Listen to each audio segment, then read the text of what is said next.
رضی اللہ تعالیٰ فرماتے ہیں کہ ہم لوگ ایک دن رسول اللہ صلی اللہ علیہ وسلم کے ساتھ مسجد میں بیٹھے ہوئے تھے. آپ علیہ الصلوۃ والسلام کے ساتھ ہم مسجد میں بیٹھے ہوئے تھے. اتنے میں حضرت مصعب بن عمیر رضی اللہ تعالیٰ عنہ اس حالت اور حیت میں سامنے آئے کہ ان کے جسم پر بس ایک پھٹی پرانی چادر تھی. عطالی فرماتے ہیں حضور علیہ الصلوۃ والسلام کی خدمت میں بیٹھے تھے اور اتنے میں حضرت مصعب بن عمیر رضی اللہ تعالیٰ عنہ اس حال میں تشریف لائے کہ ان کے جسم پر بس ایک پھٹی پرانی چادر تھی جس میں کھال کے ٹکڑوں کے پیون لگے ہوئے تھے. چادر بھی تھی ایک ہی تھی اور اس پر بھی چمڑے کے پیون لگے ہوئے تھے. آپ علیہ الصلوۃ والسلام نے ان کو اس حالت اور حیت میں دیکھا تو آپ کو رونا آ گیا.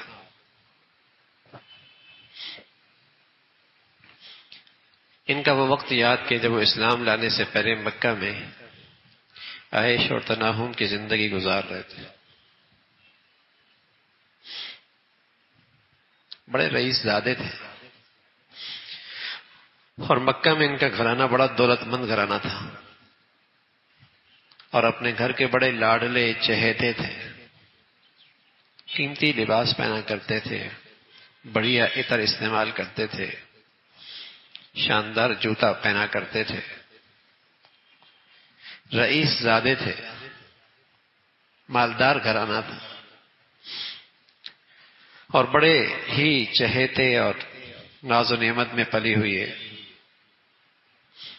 آپ علیہ الصلوۃ والسلام نے ان کی یہ حالت دیکھی تو آپ رونے لگ گئے. ان کا وہ وقت یاد کیا جب آپ اسلام سے پہلے مکہ میں عیش اور تنعم کی زندگی گزارتے تھے اور ان کی فقر و فاقہ کے موجودہ حالت کا خیال کر کے اس کے بعد رسول اللہ صلی اللہ علیہ وسلم نے ہم لوگوں سے مخاطب ہو کے فرمایا، بتلاؤ اس وقت تمہاری کیا کیفیت ہوگی اور کیا حال ہوگا جب دولت اور سامان عیش کی ایسی فراوانی ہوگی کہ تم میں لوگ صبح ایک جوڑا پہن کر نکلیں گے اور شام کو دوسرا جوڑا پہن کر نکلیں گے. اس وقت سننے والے ایمان لے آئے. اس وقت جو مسلمانوں کی حالت تھی بظاہر کچھ نہیں تھا، لیکن آپ تو اللہ کے نبی ہیں، قیامت تک کے احوال اللہ نے آپ کو بتلائے. اس امت پہ یہ سارے حالات بھی آئیں گے، دولت اور عیش اور دنیا کا یہ فتنہ بھی آئے گا کہ تم صبح ایک جوڑا پہنو گے، شام دوسرا پہنو گے، دفتر کے لیے دوسرا ہے، گھر کے لیے دوسرا ہے، ایکسرسائز کے لیے دوسرا ہے، تقریب کے لیے دوسرا ہے. ایک جوڑا پہن کے نکلو گے اور شام کو دوسرا پہنو گے. کھانے کے لیے ان کے آگے ایک پیالہ رکھا جائے گا، دوسرا اٹھایا جائے گا. بریانی رکھی، وہ اٹھائی تو زردہ آ گیا، زردہ اٹھایا تو میٹھا آ گیا. ڈش رکھی جائے گی اور اٹھائی جائے گی. کھانے کے لیے ان کے آگے ایک پیالہ رکھا جائے گا، دوسرا اٹھایا جائے گا. اور تم اپنے مکانوں کو اس طرح لباس پہناؤ گے جیسے کعبۃ اللہ پہ غلاف ڈالا جاتا ہے. دیواروں پر بھی پردے ہوں گے نا.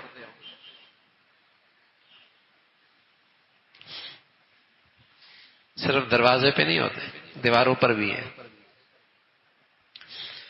تم اپنے گھروں کو، اپنے مکانوں کو اس طرح لباس پہناؤ گے جیسے کعبۃ اللہ پہ غلاف ڈالا جاتا ہے.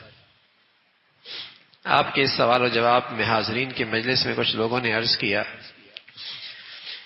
حضرت ہمارا حال اس وقت آج کے مقابلے میں بہت اچھا ہوگا. خوشحالی ہوگی، فراوانی ہوگی، دولت ہوگی، محتاجی نہیں رہے گی. خوب یکسو ہو کے اللہ کی بندگی کریں گے، عبادت کریں گے فراغت کے ساتھ.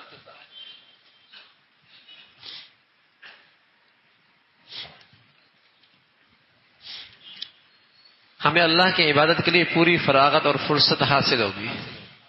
اور معاش وغیرہ کے لیے محنت مشقت نہیں اٹھانی پڑی. پیارے رسول صلی اللہ علیہ وسلم نے فرمایا نہیں تم آج فقر و فاقہ کے اس دور میں عیش اور تنوع والے اس دن کے مقابلے میں بہت اچھے ہو.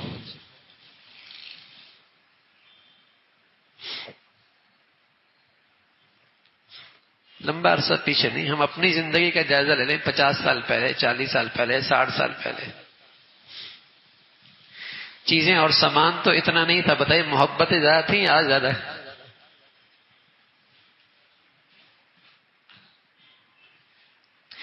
قدریں پہلے زیادہ اچھی تھیں، آج سکون پہلے تھا یا آج؟ آپس میں ایک دوسرے کا لحاظ، خیال، قدر پہلے زیادہ تھی رشتوں کی، آج؟ صدیوں پیچھے نہیں، اپنا ہی پیچھے چلے جائے. اب تو بس اوقات پڑوسی اتنے عرصے ساتھ رہتا ہے پتہ نہیں ہوتا ساتھ والا کون رہ رہا ہے.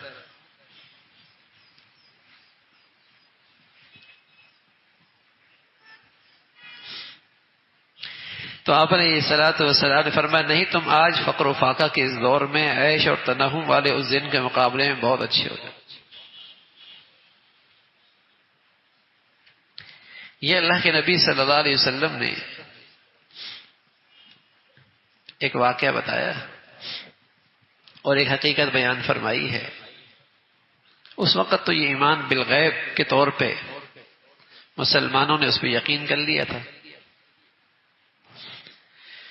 لیکن آج اگر دیکھیں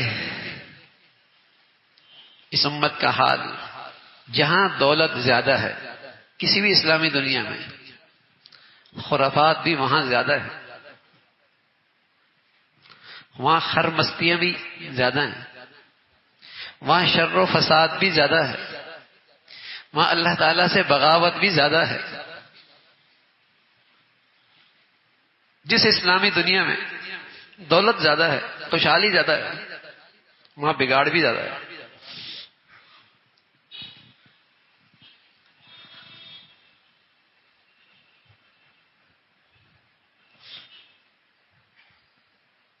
میں اگلے دن پڑھ رہا تھا عرب کے ایک ملک کا، وہاں پاکستان سے کئی گنا بڑھ کر طلاقیں، کئی گنا بڑھ کر وہاں خودکشیاں ہیں. حالانکہ مادی لحاظ سے پاکستان کے اس سے کوئی مناسبت ہی نہیں ہے.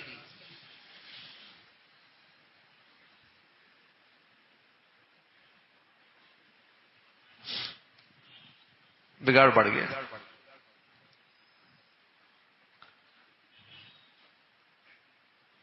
تو دولت اپنے ساتھ فتنہ بھی لے کے آتی ہے. اگر تربیت نہ ہو تو فساد زیادہ بڑھتا ہے.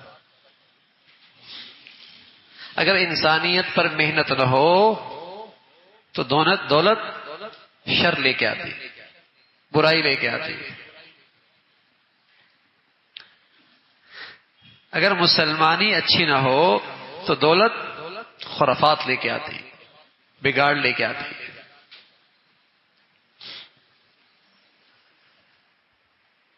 فتنہ بنتی. تو تھوڑا تھا لیکن اللہ کی بندے تو تھے.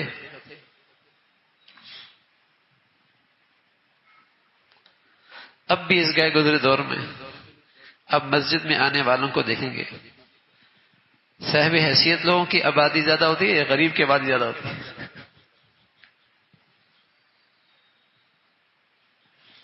جو جتنا بڑے عہدے اور منصب پہ چلا جاتا ہے اسے اللہ کے گھر میں حاضری کی توفیق نہیں ہوتی.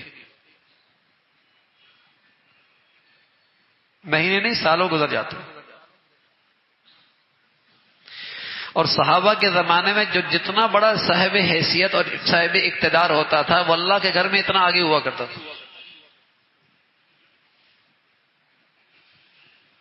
انسان اچھے تھے نا، عہدے بھی ملے، اقتدار بھی ملا، لیکن اپنی اوقات نہیں بھولے، زندگی کا مقصد نہیں بھولے، بندگی نہیں بھولی.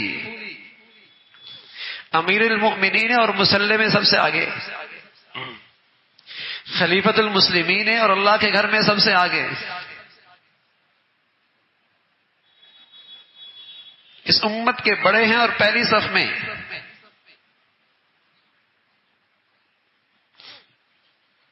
وبال بنتا ہے. آپ علیہ الصلوۃ والسلام سے عرض کیا گیا یا رسول اللہ ای الناس خیر، لوگوں میں سب سے اچھا کون ہے؟ فرمایا من طال عمر وحسن عمل، لمبی عمر ہو اور عمل بھی اچھا ہو، نیکی بھی ہو، بندگی بھی ہو. کہا یا رسول اللہ ای الناس شر، لوگوں میں سب سے برا کون ہے؟ فرمایا من طال عمر، جس کی لمبی عمر ہو، وساء عمل، اور عمل برا ہو. لمبی عمر تو دونوں کی ہے. اب ادنا اور اعلیٰ میں فرق کیا چیز کرنے والی ہے؟ اچھائی اور برائی، نیکی اور نافرمانی. نیکی اور نافرمانی یہ ادنا اور اعلیٰ میں فرق کرنے والی ہے. اچھے اور برے آدمی میں یہ چیز فرق کرنے والی ہے. اگر نیکی کی روح ہے تو صحت، جوانی، دولت، خوشحالی سب اللہ کا انعام. اور اگر نیکی کی زندگی نہیں تو دولت بھی وبال، صحت بھی وبال، زندگی بھی وبال، جوانی بھی وبال. زمین پر بوجھ، زمین پر خرابی کا باعث. اچھا کون ہے؟ لمبی عمر ہو لیکن زندگی نیکی کی ہو، زندگی بندگی کی ہے، تو پھر صحت بھی نعمت، دولت بھی نعمت، خوشحالی بھی اللہ کا فضل، صحت بھی اللہ کا انعام. لیکن اگر نیکی کی روح نہیں، اللہ کی بندگی نہیں، اللہ تعالی کی اطاعت نہیں، تو صحت بھی وبال، جوانی بھی وبال، خوشحالی اور دولت بھی وبال، زندگی بھی مصیبت. اس کی زندگی وبال ہے زمین والوں کے لیے، اس کی دولت بھی زمین والوں کے لیے وبال ہے.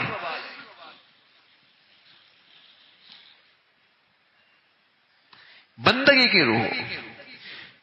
تو پیارے رسول صلی اللہ علیہ وسلم نے فرمایا خوشحالی تو اس زمانے میں ہوگی، فراوانی بھی ہوگی، عیش و عشرت بھی ہوگی، لیکن بندگی نہیں ہوگی، ایمان نہیں ہوگا، ایمان کی زندگی نہیں ہوگی. آج دنیا کے لحاظ سے کمزوری ضرور ہے لیکن ایمان تو بڑا طاقتور ہے، ایمان تو بڑا صحت مند ہے. ادنا اور اعلیٰ ہونے کا معیار تو ایمان کی زندگی ہے.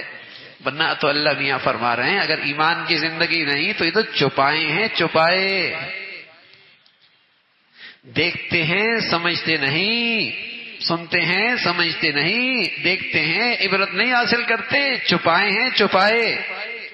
جن کا کام صرف پیٹ ہے، معدہ ہے، شہوت ہے. اولئک الانعام، یہ تو چوپائے ہیں، انسان کہلانے کے لائق بھی نہیں. شرافت، اچھائی اور اچھا انسان، اس کا معیار تو بندگی ہے اللہ کی. بندگی ہونی چاہیے. وہ ہے کتنی؟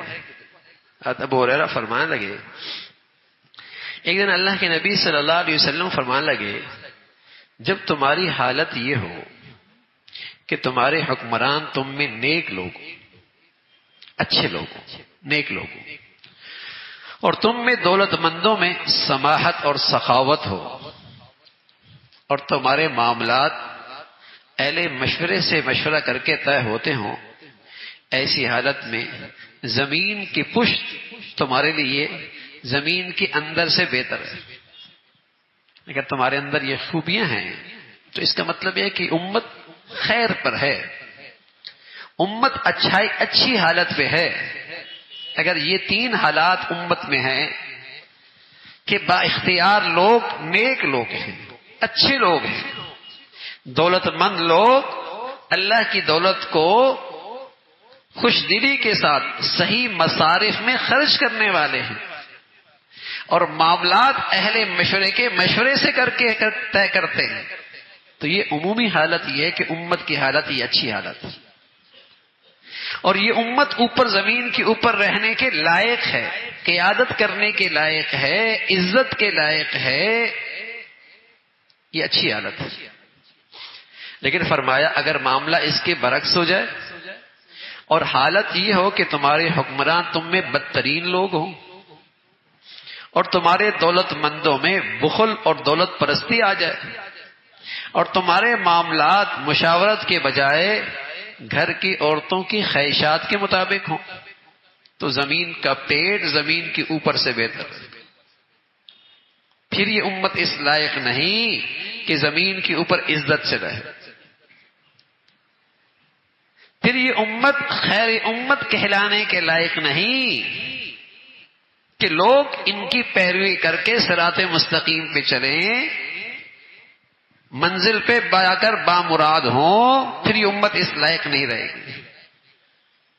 حضور علیہ الصلوۃ والسلام پر یہ حالات بھی منکشف ہوئے تھے کہ ایک حالت تو اس امت پہ ایسے رہے گی کہ اچھے لوگ ہوں گے اور ان کے اوپر آنے والے لوگ بھی اچھے ہوں گے، دولت کا استعمال بھی صحیح ہوگا اور ان کے معاملات مشورے سے طے ہوتے ہوں گے۔ لیکن پھر اس امت کی حالت بدل جائے گی، جب امت میں عام بگاڑ شروع ہو جائے گا تو بدترین لوگ ان پر مسلط ہو جائیں گے اور دولت پرستی اور بخل عام ہو جائے گا اور گھر کی خواہشات پہ فیصلے ہوں گے، دین کے مطابق نہیں، دین کے مطابق نہیں۔ تو حضور علیہ الصلوۃ والسلام نے بتایا کہ یہ امت کے حالات اچھے نہیں ہوں۔ یہ اللہ کے نبی نے اس امت کو تنبیہ فرمائی ہے، تنبیہ فرمائی ہے اور نصیحت فرمائی ہے کہ تمہارے اندر یہ برائیاں آنے نہ پائیں، آنے نہ پائیں، ورنہ امت اللہ کی رحمت اور مدد اور نصرت سے محروم ہو جائے گی۔ اللہ تعالی ہمیں ایمان اور ایمان کے تقاضوں پہ عمل کرنے کی توفیق نصیب فرمائے۔